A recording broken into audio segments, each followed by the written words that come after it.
Hi everybody, Doug Ross here with another free bass lesson for you. By the way, if you enjoy the content of any of these videos, please do rate or subscribe to them. Also, by all means, please visit my website, dougross.net. I've got lots more free bass lessons there for you, written lessons as well as video lessons, and lots of good bass content, so please stop by. Okay, so for today's lesson, I'd like to talk about harmonics on the bass. Bass guitar is a great instrument for harmonics because it's big. As a general rule, the longer the string length, the better your harmonics are going to sound. So even more than on a regular guitar, the harmonics really do jump off the bass nicely. And some basses are a little better at producing harmonics than others. But if you practice a little bit, with some good right-hand technique, you'll be able to pull out real high harmonics out of your bass and use them to good effect to kind of fill out the sound of the band, especially a small group. You can really make some nice sounding chords using harmonics together in conjunction with regular fretted bass notes. So I'd like to talk a little bit about the theory of harmonics today, because I found that even though a lot of bass players know how to maybe tune your bass with harmonics, maybe you've used them a little bit in songs, a lot of bass players don't really know the theory behind them too well. And some bass players don't realize that they don't coincide always with the fretted notes on the bass. In some cases, the harmonic at a given fret is different than the fretted note at that given fret. So I'd like to just explain a little bit about the theory behind harmonics. Basically, what harmonics are is overtones. Any instrument that you play a note on, you're going to hear the fundamental note, which in this case, for example, a G. This is the open G string I'm playing, which is about 100 vibrations per second. But contained within that note are many overlapping multiples of that frequency. And they're based on divisions of the string, basically, in the case of a stringed instrument. So when I play the open G string, you hear that G, but contained within that are actually higher notes that are just drowned out by that low G. And we can bring out those higher notes by sort of muting the open string by touching various what are called node points on the string. So if I play the G string and I touch the note at the 12th fret, I'm not actually pressing down against the fret, I'm just touching lightly and plucking near the bridge to get a good sound. I actually get a harmonic, and notice that I don't need to keep holding down the fret after I've played it.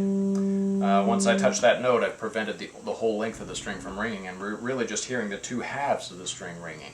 Well, in this case, the pickups are on this half, so we're hearing that half of the string ringing. And that gives us one octave higher than the open G, actually. So here's the fundamental, the G, and here's the first overtone, or first harmonic. That's a G an octave higher. So a lot of people know that one. The next higher division would be to divide the string into thirds. We just divided the string in half. We're talking about the length of the string from the nut to the bridge, by the way. So if I divide that in half, I get the 12th fret. If I divide that into thirds, I'm going to get two node points. I'm going to get a note at the 7th fret and a note at the 19th fret. Now I've divided the string into thirds. I can get the same harmonic at either of those points. That's the 7th fret. Here's the 19th fret. They basically sound the same, and more often your hand will be close to this one, so you'll very often grab that note there, but you actually could play the same harmonic at either location. So you get the idea after this. If we divide it into thirds, we could also divide the string into fourths. That would give us three nodes at the 5th fret, the 24th fret, and also the 12th fret. But remember, the 12th fret coincides with that first overtone, so we're just going to hear the lower harmonic if we play that. So as a practical matter, this one can be played at the 5th or 24th frets. And that note is a G again, another octave above the open string. So just to review, we've got the fundamental G, we've got an octave higher than that, we've got a 5th above that, and then we've got G again above that. And I'll give you the next couple. There's a couple more useful ones. The next harmonic is not exactly over the 4th fret, it's actually just this side of the 4th fret, about where you would put your finger if you were actually pressing down and fretting a regular note there. That's the next overtone, and that's a B. Pretty high note. You might have a hard time pulling these notes out of your bass, but with a little practice you'll get it. And this particular harmonic occurs at 4 different nodes. There's actually 4 places that you can play it on the bass.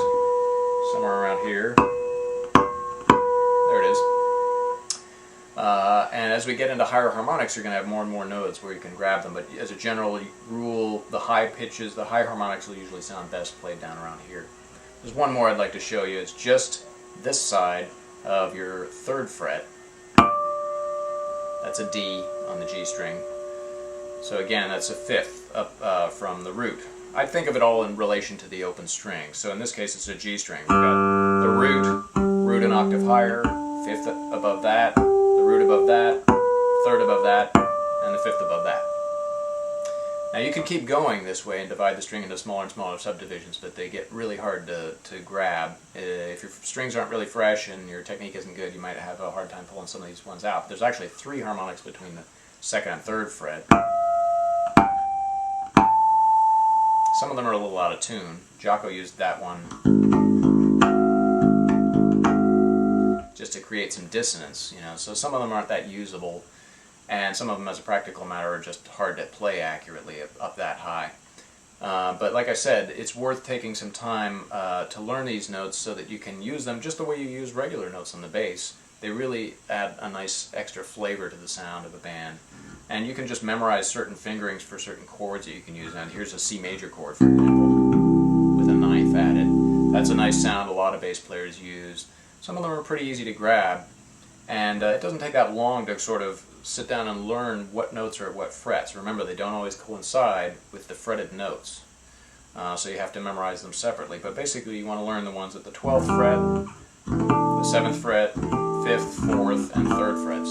If you memorize where all those harmonics are, you'll be able to, and know a little bit of theory about how to apply them, you'll be able to add some nice flavor to your bass lines. And if you forget this theory of how to find the harmonics, you can always just do it by ear, right? Play a harmonic and just search around for it on your bass. Oh, that's a B. Okay, so now I know that harmonic's a B. And it's nice to have that little extra technique in your arsenal to be able to play the low notes and very high notes simultaneously. It's a nice little touch to add once in a while. Of course, you don't want to rely entirely on that, but you can get some nice effects. By the way, check out a couple of my other videos on YouTube to see some actual harmonics in use. I just uploaded a song called Fallen Star that includes a section where I play chords and melodies with using harmonics, so maybe it'll give you some ideas. Okay, well, I hope that helps you. If you have any questions, leave them in the comment section and I'll try and get back to you. Good luck with it.